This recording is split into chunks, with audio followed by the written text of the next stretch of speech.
We marched on foot for 2 days, escorted by security guards and their dogs. The intake procedure at Orlovo Rozovo camp was standard. We went through medical examinations. The next morning at 4 a.m. we were woken up. After they gave us a clear soup, a young inmate came to assign us work.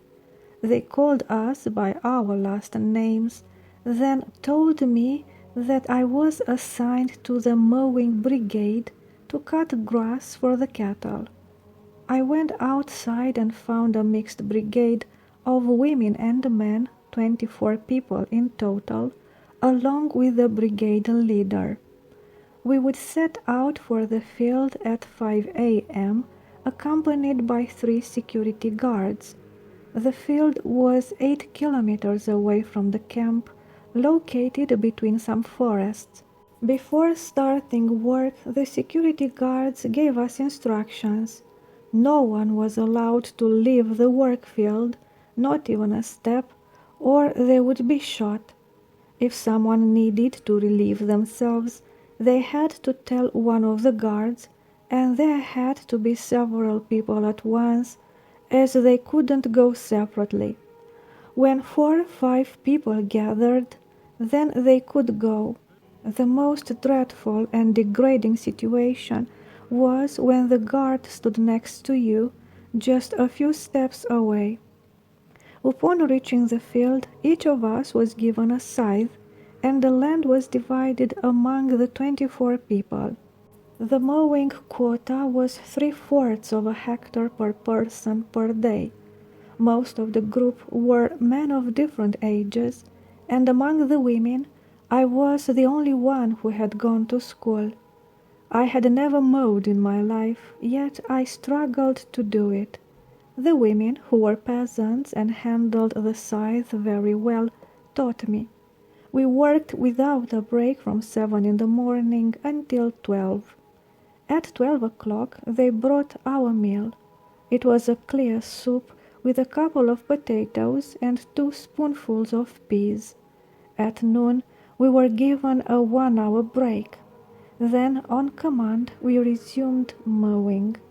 At 4 o'clock an inspector came to measure the mown area to see if the set quota was met, because bread was given in the evening according to how much you had mown. At 6 p.m. a security guard called for assembly, counted us, and we set off back to the camp. I returned to the camp exhausted, not so much from the work, as we didn't work too much, but from the emotional strain and shame I felt in the presence of my colleagues. At 8 o'clock we were given food, again a clear soup, and then we went to bed. In my brigade I worked for a week, regardless of the weather. Even if it rained, work was not interrupted. We would return soaked and go to bed like that. Despite all my good intentions, I didn't manage to make any progress in mowing the grass. Eventually, my colleagues complained to the brigade leader that I was hindering them and that, because of me, they were receiving less bread. I wasn't upset at all, because they were right, and I recalled with regret the life in the previous camp. After the first week, in the evening, I was called to the camp commander, Ilarionov, a man of about 40 years, a security lieutenant with a kind and handsome face and a good heart. He asked me, "What were you before?" I replied, "I was a teacher." He laughed and said, "So, that is why you don't know how to mow. I've received a report from the brigade leader that you are a lady who doesn't know how to mow at all, and you're only getting in the way, which bothers the brigade members because they have to work for you. So tomorrow you won't go out to the field. You'll stay in the camp." I was relieved to be freed from field work, but I wondered what they would assign me to next. The following day, they left me alone, allowing me to rest. The day after that, the commander called me again and told me that I would be working as a night cook. In the camp, working in the kitchen was considered a blessing. You were well fed, stayed warm, and didn't have much responsibility. That evening I reported to the head cook, who outlined my duties. At 6 p.m. I would go with 2 male cooks to the storage room to collect the food supplies for the next day. The food ration for a prisoner consisted of 10 grams of meat, fat, oil or fish, 300 grams of potatoes, 200 grams of wheat bran or peas, and bread based on how much work you completed, meaning how much you had mowed the previous day. There were 10,000 people in the camp. Overnight, I had to prepare the vegetables, cleaning them thoroughly. I would prepare a morning soup called balanda in 15 large cauldrons, each holding 20 buckets of water. Into each cauldron I would add a large bucket of potatoes, often frozen, washed well but not peeled. Twice a week, instead of potatoes, I would add a bucket of sauerkraut, all without salt, as there was none available. Of course, I couldn't handle it by myself, so at night 2 male cooks worked with me, and I was allowed to recruit as helpers sick, weak, or elderly people who, for an extra spoonful of food, worked all night long. Some of them helped me with distributing the balanda, the morning soup.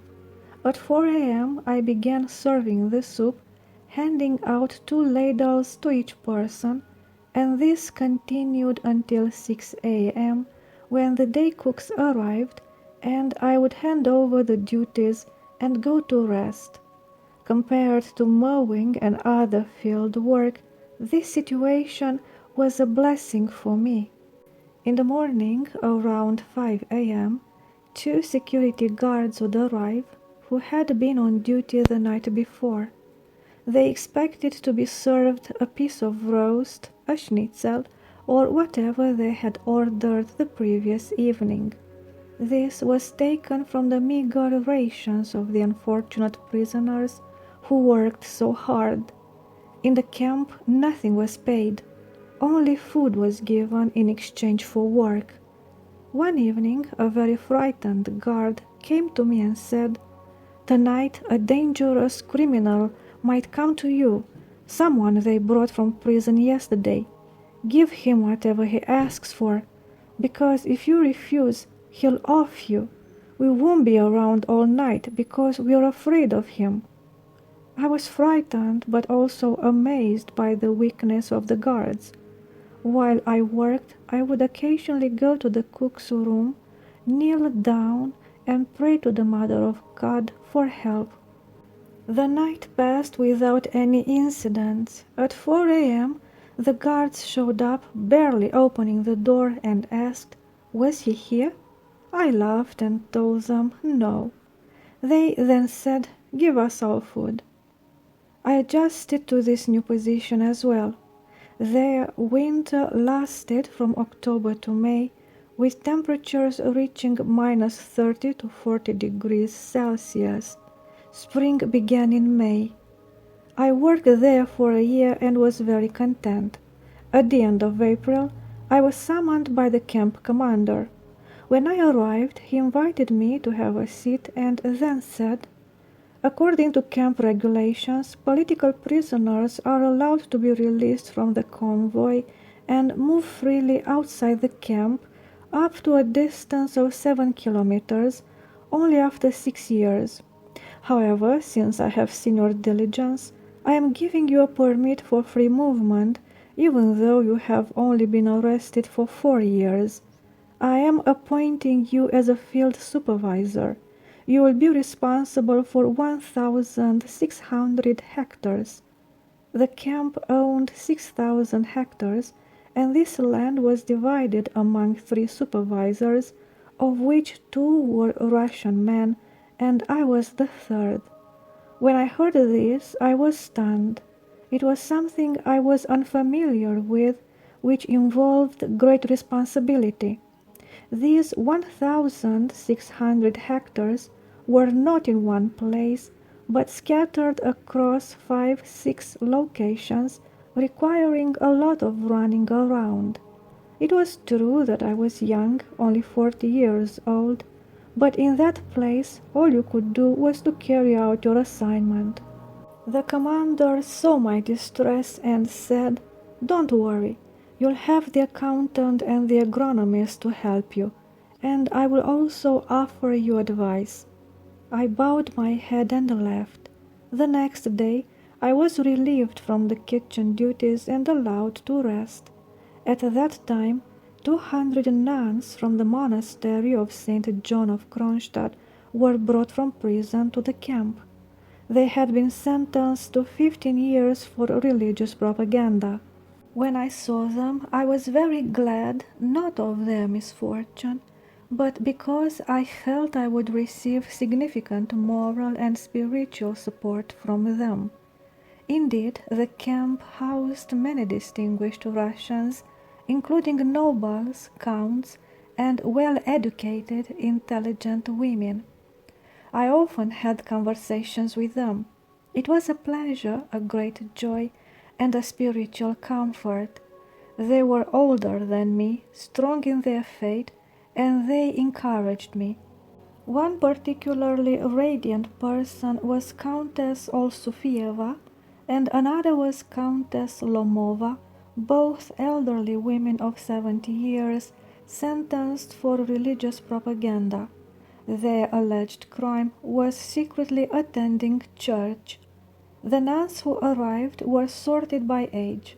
The older and weaker ones stayed in the camp to clean the barracks and the hospital, while the younger and healthier ones, numbering 150, were assigned to brigades and sent to work in the fields.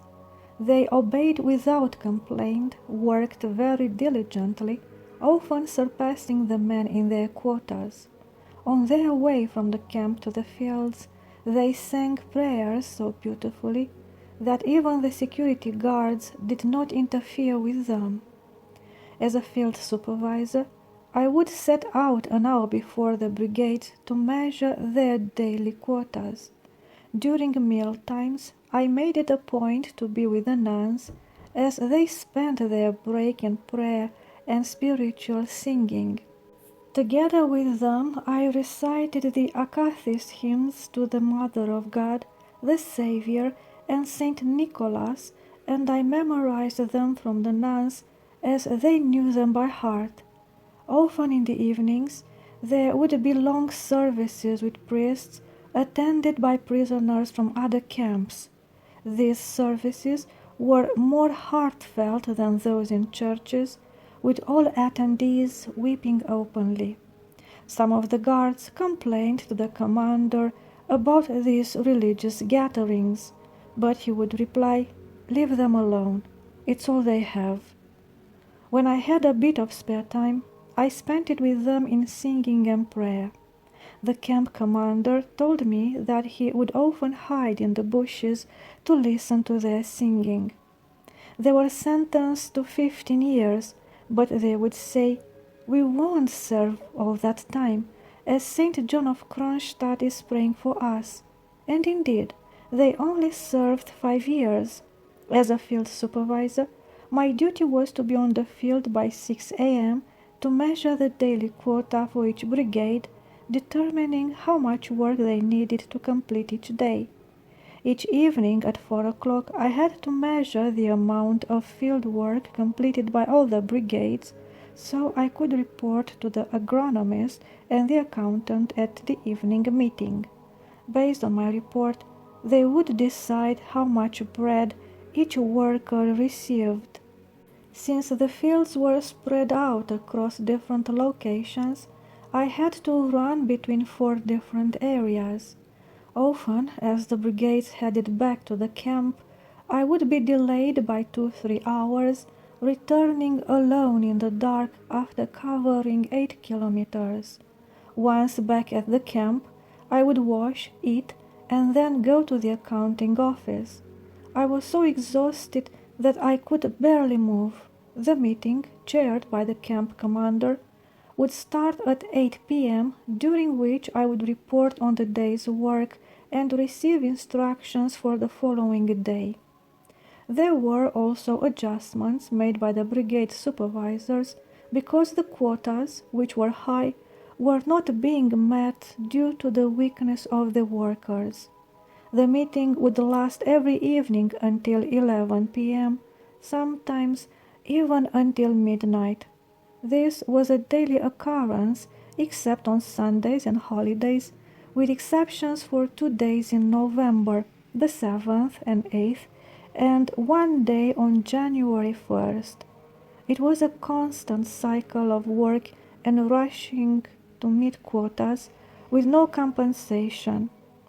I would collapse into bed and fall asleep immediately, only to wake up at 3 a.m.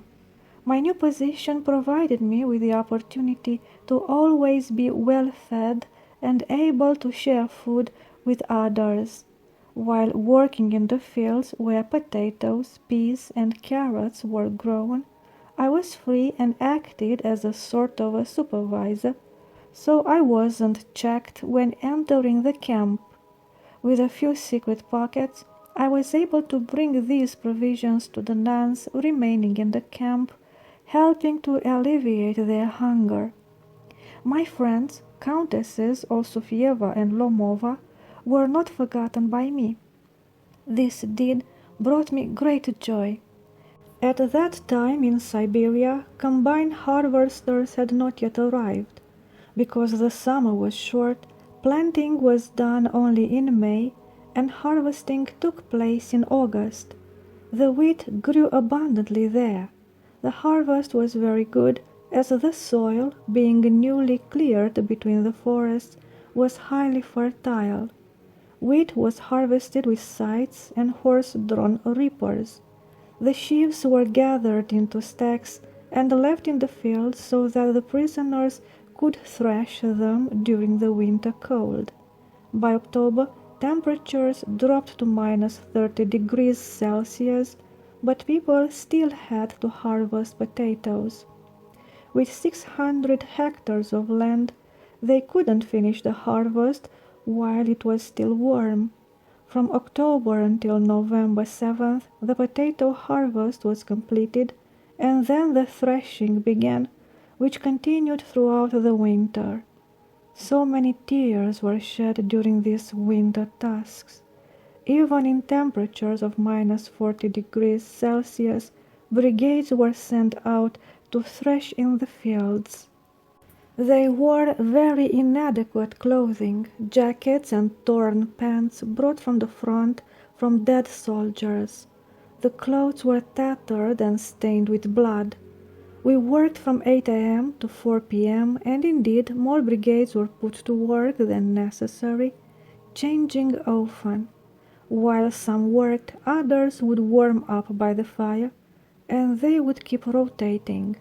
Food was not delivered because it would freeze on the way. We only ate in the evening and the morning.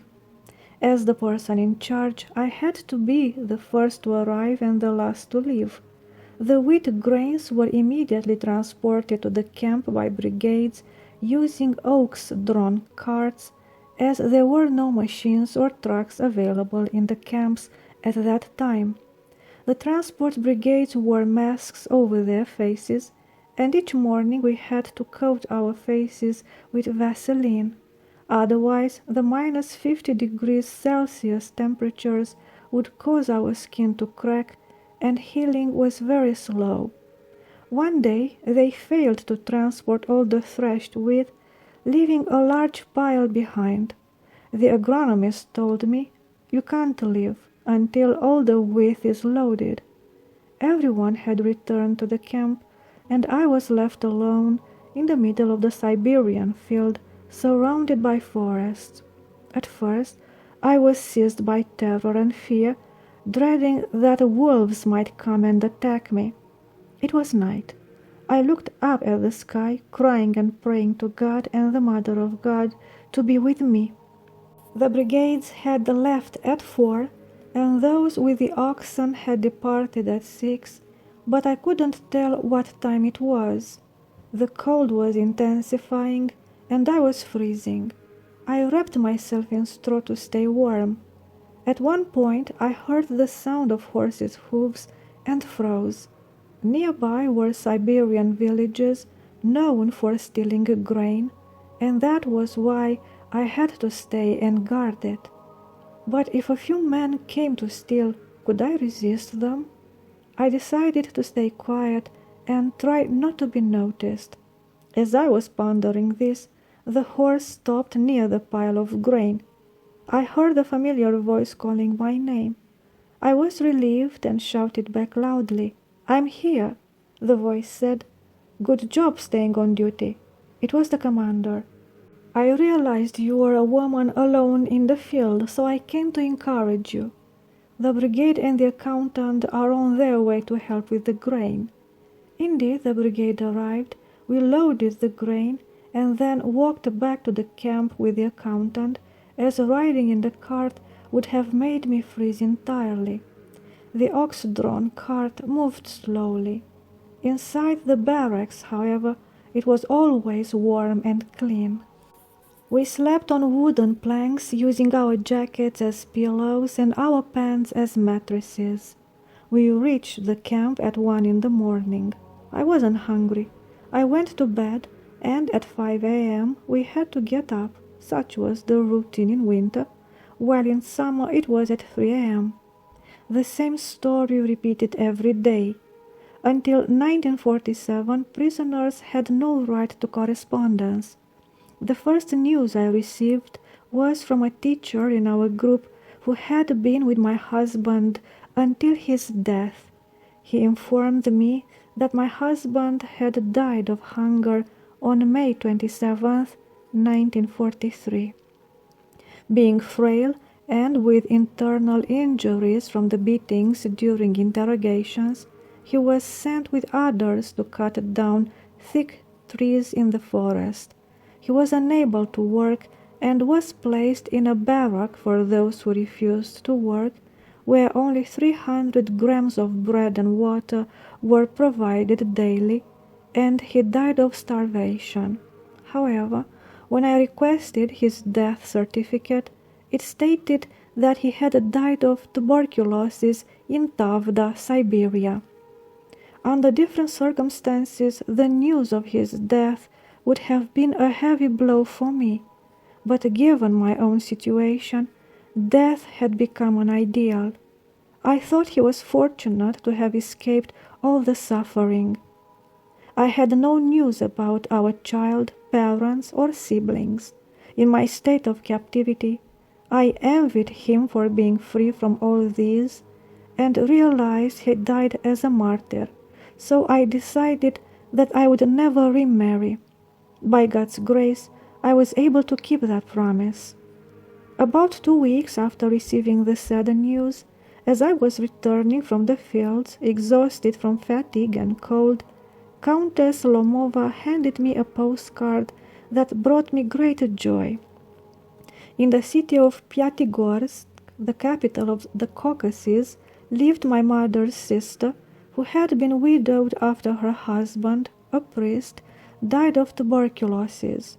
With a young daughter, she had been advised to move to a place with fir forests, and they went there. Seeing that the fresh air benefited her daughter, they decided to stay, and the girl eventually graduated from medical school, becoming a renowned doctor. Although I had only seen her once in my life, when I was 4 years old, she had kept in touch with my parents until 1918. After the unification of Bessarabia with Romania, the border was closed and we lost contact with her.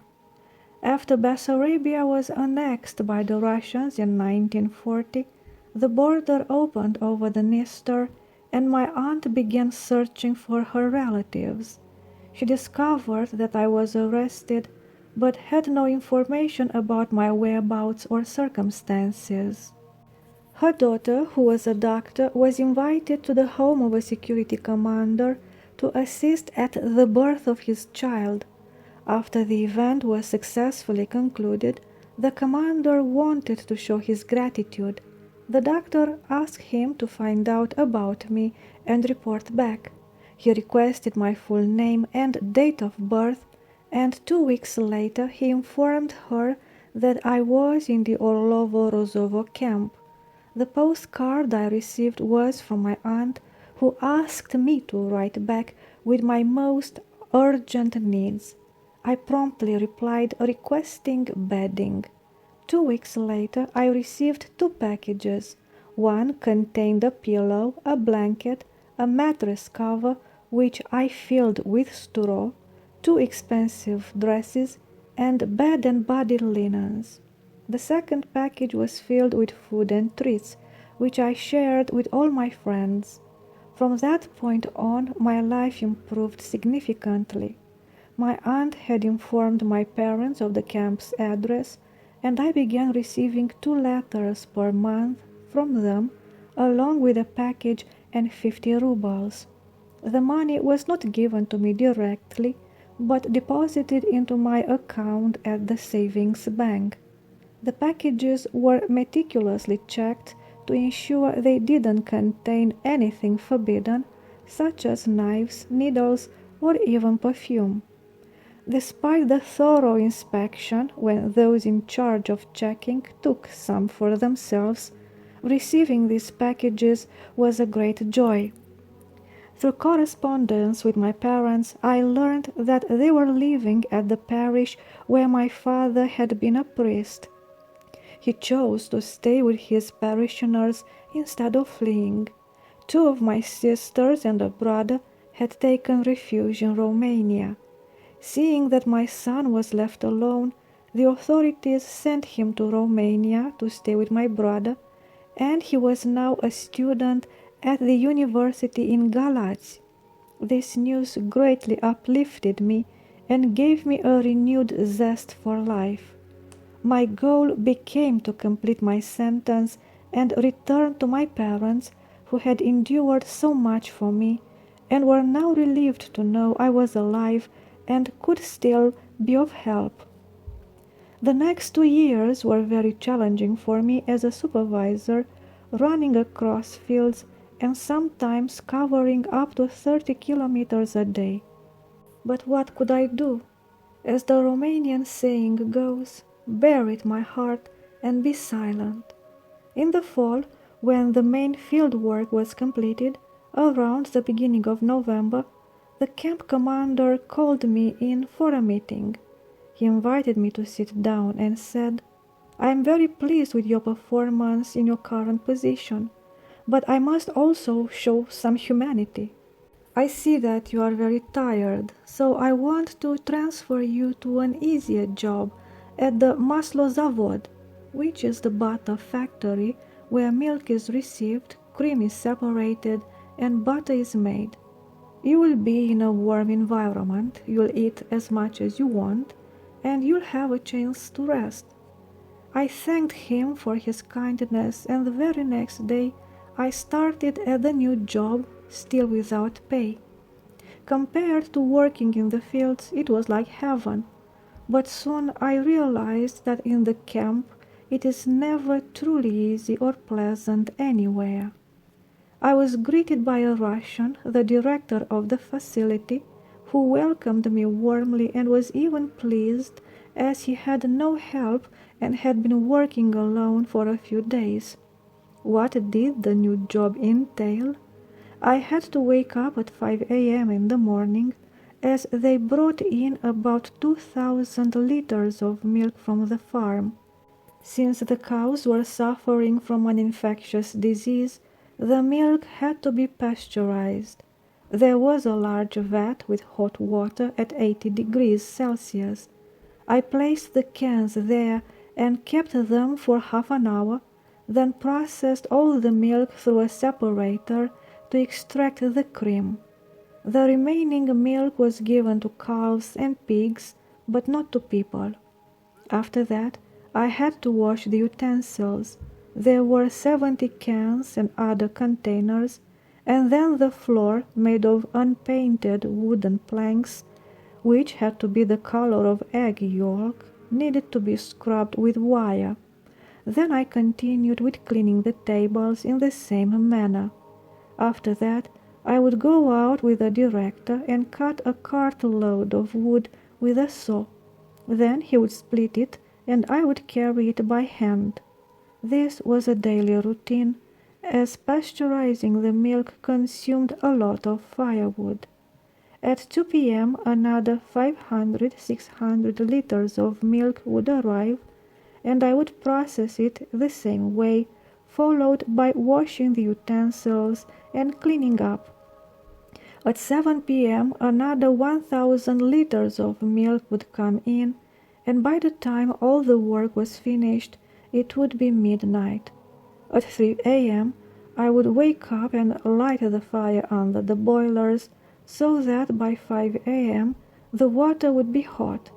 The director had to go to the camp every evening, which was 2 kilometers from our facility, to report on the day's activities at the factory, so I ended up doing all the work alone in the evening.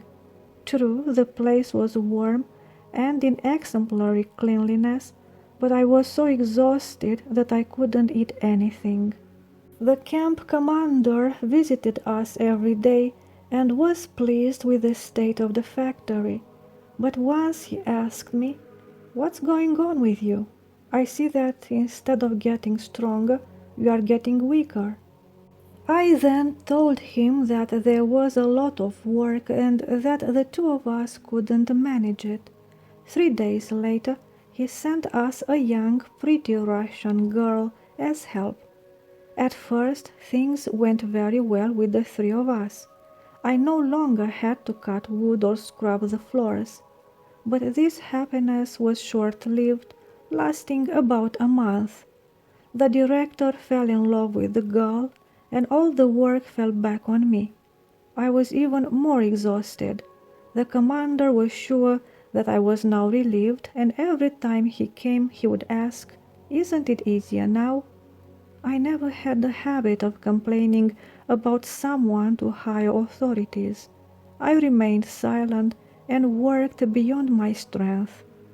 One evening in March, during a stormy and cold night, the director sent me to the camp with a daily report. I was happy to get some fresh air. I was walking very slowly, and I remember reaching the camp gate and then losing consciousness. I woke up in the hospital. The hospital director was a very kind man. He was a 50-year-old Polish prisoner. He told me not to worry, as I only had anemia and exhaustion. The first thing I asked about was where my papers were, which had been with me. The doctor told me that when I was taken to the hospital, he informed the camp commander about my condition. The commander ran to the hospital with great sympathy, ordered the doctor to stay by my side until I recovered, and then searched my coat's pocket, finding and taking the papers. The nuns came to bring me food, but I couldn't eat, and asked them to let me sleep. I slept for 36 hours without waking up. The doctor told the camp commander that I was exhausted, extremely anemic, and needed to stay in the hospital for at least a month.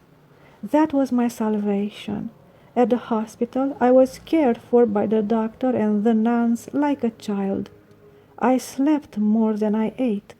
I stayed in the hospital for 6 weeks, recovered, gained strength, and eventually returned to the barracks.